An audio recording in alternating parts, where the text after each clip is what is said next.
बिस्मिल्लाहिर्रहमानिर्रहीम। अस्सलाम वालेकुम दोस्तों, सुनो भाइयों की हाल चाल है थोड़ा थोड़े अपने यूट्यूब चैनल ट्रैक्टर लाइफ से थोड़ा भाई ट्रैक्टर लेके आया MS 240 मॉडल है 2002। ट्रैक्टर स्टार्ट खड़ा पहले चेक कर लो।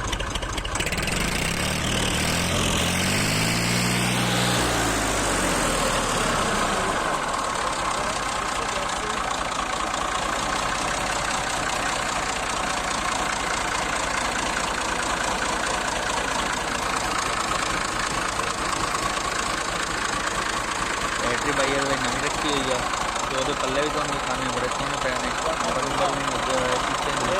खड़ा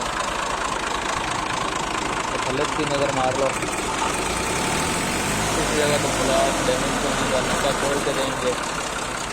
इंजन पैड पंप पैड बेहतरीन साउंड पूरे गए सोना ट्रैक्टर है जैसी पतरी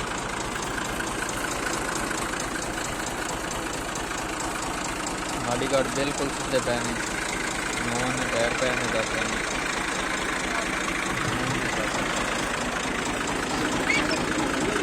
खोल के देंगे। बैक साइड तो कुछ दिखा रही है रिम एक साइड तो भाई प्लेट लगी हुई है दूसरी साइड तो दिखा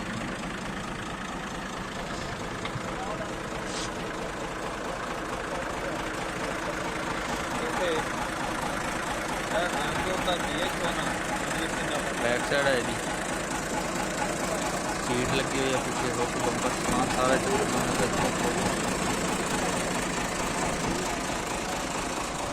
रोक भी तुम देख लीजिए चंगी लगी हुई है।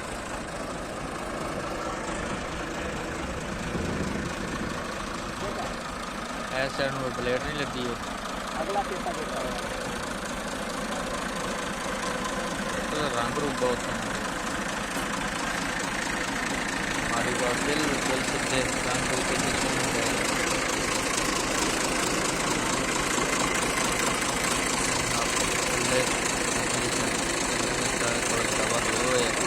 ये तो कहते नहीं हुए लेकिन नजर आ रहा है डिमांड भी तुम दसनी है नंबर भी लगने भाई ट्रैक्टर चाहिए होवे तो रब्ता कर सकता है छोड़ी नजर मार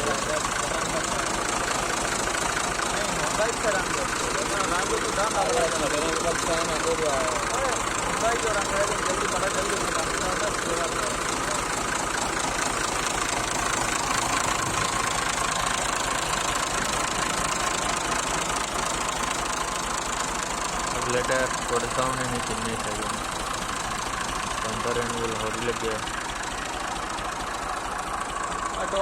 वो चेक करें क्योंकि अक्सर इलाके में बंपर दे जी डिजाइनिंग होती है वो होंगी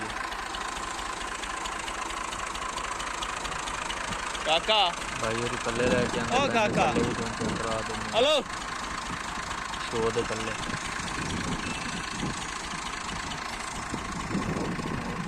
पल्ले भाई और लेके आंदे पे नजर मार लो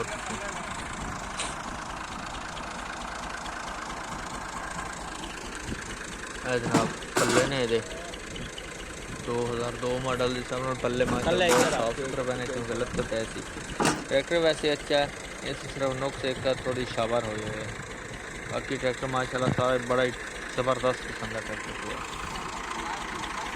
साफ सुथरा भी है।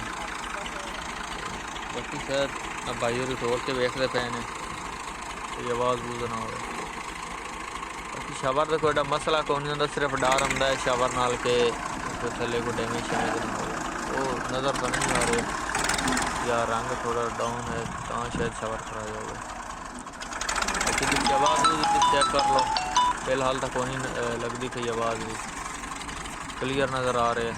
ये डिमांड तो दस है 4,70,000 रुपये की डिमांड करते पे अगर किसी भाई चाहिए तो 4,70,000 रुपये डिमांड है। चिश्तियां की लोकेशन खड़ा है साहिवाल का नंबर लगा भाई अगर किसी भाई चाहिए तो सर रब्ता कर लो मैं नंबर से लिख देना।